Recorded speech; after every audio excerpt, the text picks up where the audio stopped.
का भजय हरि का हो। लोग यहां जात पात बनाते बनाते रह गए, लेकिन ऐ नर नारियों, जब तुम्हारी ये जीवात्मा इस मनुष्य रूपी चोले को छोड़ करके ऊपर जब तुम धर्मराज की कचहरी में पहुंचोगे, वहां ना तुमसे ये पूछा जाएगा कि भाई तुम किस जाति के हो, या तुम किस कौम के हो, या तुम किस मजहब के हो। अरे भाई तुम हिंदू हो या मुसलमान हो, तुम हिंदुस्तान से आए हो या सीधे पाकिस्तान से चले आ रहे। अरे वहां तुम्हारे कर्म देखे जाएंगे, भक्ति भाव देखा जाएगा, मालिक से मिलने का प्रेम और प्यार देखा जाएगा। इसीलिए महात्मा कहते हैं, मालिक को पाने के लिए तुम्हें कोई जात बिरादरी नहीं बदलनी, तुम्हें कोई घर परिवार नहीं छोड़ना, तुम्हें कोई बाल बच्चे नहीं छोड़ने, तुम्हें कोई जंगलों पहाड़ों में नहीं भटकना, तुम्हें कोई काले नीले पीले कपड़े नहीं पहनना, तुम्हें कोई गर्म पानी ठंडे पानी में गोता नहीं लगाना, तुम्हें कोई साधु सन्यासी और बाबा नहीं बनना। अरे भाई तुम अपने अपने घर परिवार में रहो, अपने अपने बाल बच्चों के साथ रहो, अपने अपने समाज में रहो, समाज की रीत नीत और नियम के अनुसार रहो, मेहनत और ईमानदारी से काम करो और 24 घंटे में से घंटा 2 घंटा समय निकाल करके सुमरन ध्यान और भजन करिएगा। यही दौलत तुम्हारे काम आएगी। बाकी सब रगड़े और झगड़े ये सब तुम्हारे यहीं पड़े रह जाएंगे। सुई की एक नोक भी तुम्हारे साथ में जाने वाली नहीं है। बड़े बड़े राजे महाराजे आए, सारी जिंदगी उन्होंने ये किला बनाते बनाते गुजार दिया। आज उनके किलों को जाकर देखिए, आज खंडहर बने पड़े हुए। विश्व विजेता सिकंदर सारी दुनिया पर राज करने का ख्वाब देखता था, वो भी मुट्ठी खोल करके चला गया। अरे कोई क्या साथ लेकर जाएगा? जो चीज तुम्हारे साथ में जाने वाली वो केवल परमात्मा की भक्ति है। इसलिए प्रेमी भाई बहनों, वो दौलत कमा लो जो अंत समय में तुम्हारे काम आवे। और देखो प्रेमी भाई बहनों, हमारी आपसे छोटी सी प्रार्थना है कि आप लोग शाकाहारी रहिएगा, क्योंकि हमारे गुरु महाराज ने शाकाहार पर विशेष जोर दिया। गुरु महाराज हमारे कहते थे कि बच्चे बच्चियों तुम लोग शाकाहारी रहना, शाकाहार का प्रचार करते रहना, इसी से देश और दुनिया में भारी परिवर्तन होगा। प्रेमी भाई बहनों, परिवर्तन कोई आंदोलन करने से नहीं होगा, परिवर्तन कोई तोड़फोड़ करने से नहीं होगा। परिवर्तन तब होगा जब लोगों के विचार बदलेंगे, लोगों की भावनाएं बदलेंगी। और विचार जब बदलेंगे जब लोगों का खान पान शुद्ध होगा। देसी कहावत है, जैसा खाए अन्न वैसा होए मन। जब इंसान पशुव्रती भोजन करेगा तो उसकी बुद्धि स्वतः ही पशुओं जैसी हो जाएगी। फिर जिस शराब के नशे में माँ बहन बेटी की पहचान खत्म हो जाए, उस शराब को पी करके यह कैसे पता चलेगा कि क्या अच्छा और क्या बुरा है। यही कारण है कि आज घर समाज में दुनिया भर के अत्याचार और दुनिया भर के व्यभिचार फैले हुए। अरे हम लोग देखिए मंदिर बनवाते हैं, उन मंदिरों में नहा धो करके जाते हैं, कहते भाई परमात्मा के रहने की जगह है, हमको नहा धो करके जाना चाहिए, फूल अगरबत्ती ले जाना चाहिए। कोई उन मंदिरों में कूड़ा कचड़ा नहीं डालता। अगर तुम कूड़ा कचड़ा डालोगे आपस में लाठियां चल जाएंगी। फिर ये जो हरि मंदिर है, ये पंच भौतिक शरीर जिसे महात्माओं ने हरि मंदिर कहा, अरे इसमें तुम हाड़ मांस के लोथड़े डालते हो, इसमें तुम शराब के कतरे डालते हो, इसमें तुम मुर्गा मुर्गी काट करके डाल रहे, इसमें तुम मांस मछली काट करके डाल रहे। अपने बनाए हुए ईंट गारे के मंदिर की कद्र करोगे और परमात्मा के बनाए हुए इस मानव मंदिर को, इस हरि मंदिर को तुमने जीते जी कब्रिस्तान बना दिया तो सख्त सजा मिलेगी। अरे महात्माओं ने लिखा है, तिल भर मच्छी खाए के कोट गऊ दे दान, काशी करवट जा मरे और निश्चय नरक निदान। यदि तिल भर भी मच्छी खा करके फिर चाहे कोटान कोट गऊओं का तुम दान करो और काशी में जाकर के मत्था रगड़ते रगड़ते अपनी पूरी जिंदगी वहां पर गुजार दो, फिर भी तुमको तुम्हारे गुनाहों की सजा मिलेगी, कोई बच नहीं सकता। क्योंकि ये कर्म भूमि है, यहां तुम जैसा कर्म करोगे वैसा फल तुमको मिलेगा। देखिए इस कर्म भूमि पर कृष्ण भगवान तक नहीं बच पाए, उस समय बाली को छिप करके बाण मारा था, वही बाली कृष्ण अवतार में बहेलिया बन करके आ गया और कृष्ण भगवान के पैरों में पद्म चमकता था। हिरण की आंख समझ करके बहेलिये ने निशाना मार दिया और जब पास में आकर के देखा कृष्ण भगवान थे, अफसोस करने लगे। लेकिन कृष्ण भगवान ने उसको समझाया कि भाई इसमें तुम्हारा कोई दोष नहीं, उस समय हमने तुमको मारा, आज तुमने हमको मार दिया, हमारा तुम्हारा अदला बदला पूरा हो गया।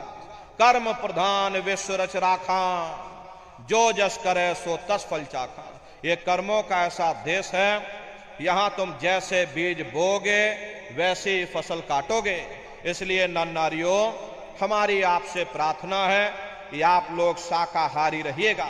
ये तरह तरह की बीमारियां जो आज के समय में फैल रही हैं, इसका मुख्य कारण एक ही है, लोगों का खान पान गंदा हो गया। अरे आप अपनी बुद्धि से विचार करिए, जब इंसानों के खून में जानवरों का खून मिल जाएगा, इंसानों के अंदर जब जानवरों के कीटाणु पहुंच जाएंगे तो न जानवरों की दवा काम में आएगी, न इंसानों की दवा काम में आएगी। तो परिणाम क्या होगा? ऐसी महामारियां फैलेंगी। अभी कोरोना जैसी महामारी आई, पूरा विश्व तबाह हो गया, लोग अपने अपने घरों में कैद हो गए, कोई किसी से मिलने को तैयार नहीं। न जाने कितने घर परिवार उजड़ गए, न जाने कितनी लाशें बह गईं, न जाने कितने बच्चे अनाथ हो गए, न जाने कितनी माताएं विधवा हो गईं। लाखों लाख रुपया लेकर के लोग अस्पतालों के चक्कर काटते रह गए, एक ऑक्सीजन का सिलेंडर नसीब नहीं हुआ। कारण क्या है? कारण यही है, जब जानवरों के कीटाणु इंसान के शरीर में प्रवेश कर जाएंगे तो आने वाले समय में ऐसी महामारियां और फैलेंगी। हमारे गुरु महाराज परम संत बाबा जय गुरुदेव जी महाराज सन 70 के दशक में ये भविष्यवाणी किया करते थे कि बच्चा आगे नई नई बीमारियां आएंगी। पहले बीमारियों की हवा चलेगी, फिर बीमारियों की आंधी आएगी, फिर बीमारियों की सुनामी आएगी। अरे लाशें पड़ी घर घर में सड़ेंगी, बचाने वाला मिलेगा ना कोई, जमाना बदलेगा। और कहे जय गुरुदेव पुकार, जमाना बदलेगा। इसलिए नर नारियों, हमारी आपसे प्रार्थना है कि आप लोग शाकाहारी रहिएगा।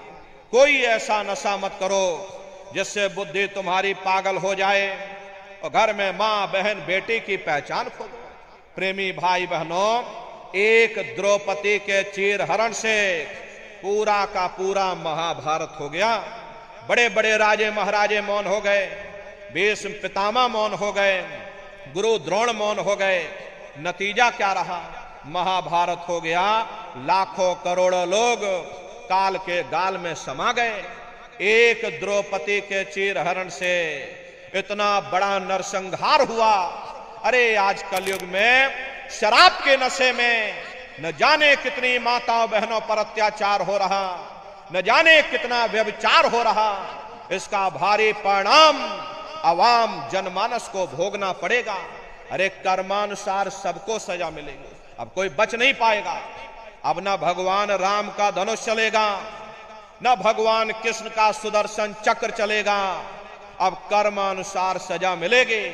अरे कर्मों का बादल बवंडर बनेगा, बरसेंगे बहेंगे तेरे पापों की धारा। सुनते तो जाओ संदेशा हमारा। हमारे गुरु महाराज भविष्यवाणी कर गए, राख बनेगे महानगर तक, एटम के अंगारों से पत्ता पत्ता झुलस जाएगा।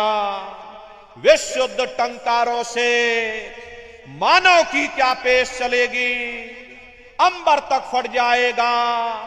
इस धरती का सारा आंगन लाशों से पट जाएगा। महाशक्तियां दुनिया भर की मिट्टी में मिल जाएगी। क्रूर विधर्मी मानव की तब अकल ठिकाने आएगी। ऐसा भीषण बम भोले का तांडव होने वाला है। जागो जागो दुनिया वालों, समय बदलने वाला है। इसलिए नर नारियों, हमारी आपसे प्रार्थना है कि आप लोग शाकाहारी रहिए। कोई ऐसा नशा मत करो जिससे बुद्धि तुम्हारी पागल हो जाए और घर में मां बहन बेटी की पहचान खो। अरे आप अपने आप को कट्टर हिंदू मानते हो। अरे भाई हम कट्टर हिंदू हैं, हमसे बड़ा सनातनी दुनिया में कोई नहीं। हम भगवान राम को मानने वाले, हम बजरंगबली को मानने वाले, हम दुर्गा मैया को मानने वाले, हम महात्मा बुद्ध को मानने वाले, हम भगवान कृष्ण को मानने वाले। अरे भाई आप राम को मानते हो, आप भगवान कृष्ण को मानते हो, तो उनके आदर्शों पर भी चलना सीखो। भगवान राम ने कभी नहीं कहा कि तुम मांस खाओ, या भगवान कृष्ण ने कभी नहीं कहा कि तुम शराब पियो। जितने देवी देवता अवतार हुए सभी यही कह करके गए, अहिंसा परमो धर्म। अगर हमने किसी को बनाया नहीं तो मिटाने का अधिकार हमारे पास नहीं। अरे आप इंसान हो, इंसान का काम है दया करने का, दया धर्म का मूल है। इसलिए आप जीवों पर रहम करो, रूहों पर रहम करो। सभी लोग शाकाहारी रहना, शाकाहारी का प्रचार अपने अपने क्षेत्रों में बराबर आप लोग करते रहिएगा। अरे सतयुग कैसे आएगा, राम राज कैसे आएगा? राम राज कोई भाषण देने से नहीं आएगा, राम राज कोई नारा लगा देने से नहीं आएगा, राम राज कोई भगवा लहरा देने से नहीं आएगा, राम राज कोई हिंदू मुसलमान करने से भी नहीं आएगा। राम राज जब आएगा जब लोगों के अंदर अच्छे विचार आएंगे। वरना राम के समय में भी रावण जैसे असुर होते थे, कृष्ण के समय में भी कंस जैसे असुर होते थे। अरे तब भी लड़ाइयां होती थी, तब भी युद्ध हुआ करते थे। राम राज का मतलब है अच्छे विचारों का आना, और अच्छे विचार जब आएंगे जब हर इंसान मानव धर्म का पालन करेगा। अरे मानव धर्म क्या कहता है? सत्य, दया, अहिंसा, प्रेम और करुणा, यही मानव धर्म का आधार है। जब मानव के अंदर मानवता आ जाएगी, मानव के अंदर दया आ जाएगी, मानव के अंदर करुणा आ जाएगी, ये मानव दूसरों की पीड़ा को अपनी पीड़ा समझने लग जाएगा। अरे जब इंसान के अंदर इंसानियत आ जाएगी तब सही मायने में देश में राम राज आ जाएगा। इसीलिए महात्माओं ने कहा है, राम राज को लाना है तो पहले मानव धर्म अपनाना है। मानव को पहले मानव धर्म अपनाना पड़ेगा, मानव को मानवीय गुण अपनाने पड़ेंगे। इसीलिए हमारे गुरु महाराज कह करके गए, बच्चा गांव गांव, गली गली, मोहल्ले मोहल्ले जाकर के तुम हमारे संदेशों को जन जन के बीच में पहुंचा दो। गांव गांव के लोग शाकाहारी हो जाएं, गांव गांव के लोग सदाचारी हो जाएं, गांव गांव के लोग चरित्रवान हो जाएं, आंखों में मां बहन बेटी की पहचान कायम हो जाए। तो जब हमारा ये गांव बदल जाएगा तो पूरा समाज बदल जाएगा। निश्चय ही कलयुग में सतयुग आ जाएगा। इसलिए प्रेमी भाई बहनों, धर्म के प्रचार में आप सभी लोग अपना अपना योगदान दीजिएगा। देखिए हमारे गुरु महाराज को, हमारे गुरु महाराज परम संत बाबा जय गुरुदेव जी महाराज ने एक अच्छे समाज के निर्माण के लिए, चरित्रोत्थान के लिए, लोगों को शाकाहारी सदाचारी बनाने के लिए 116 वर्ष की आयु तक अथक मेहनत और परिश्रम किया। हमारे गुरु महाराज ने अपने गुरु की याद में मथुरा दरबार में इतना विशाल मंदिर बनवाया। गुरु महाराज हमारे कहते थे, बच्चा मंदिर का वो देवता वहां पर बैठ करके बरकत बांट रहा। अरे आप लोग आइए, वहां कोई रुपया पैसा नहीं चढ़ाया जाता, कोई चंदा चुटकी नहीं। अरे आप लोग आए, मंदिर के देवता के सामने अपनी एक बुराई को चढ़ा दीजिए। वहां पर बुराई चढ़ाई जाती है कि हम आज से मांस मछली नहीं खाएंगे, हम आज से अंडा शराब का सेवन नहीं करेंगे, हम आज से झूठ नहीं बोलेंगे, हम आज से किसी को धोखा नहीं देंगे। अरे आप अपनी एक बुराई चढ़ा दो, आपकी एक मनोकामना पूरी होगी।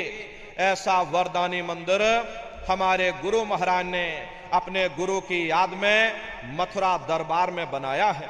तो समय निकाल करके दरबार में आप लोग पधारिएगा।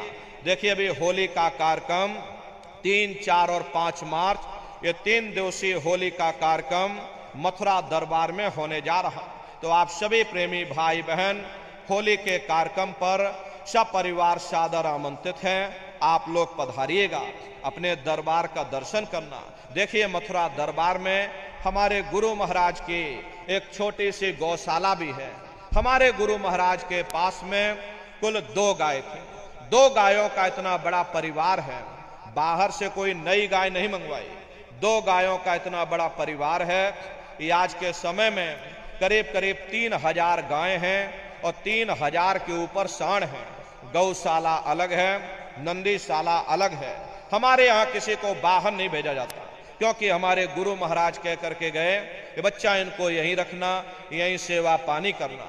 इसीलिए चाहे गाय हो या चाहे बैल हो, हमारे यहाँ किसी को बाहर नहीं भेजा जाता। गायों के लिए अलग से गौशाला है और सांडों के लिए अलग से नंदीशाला बनी है।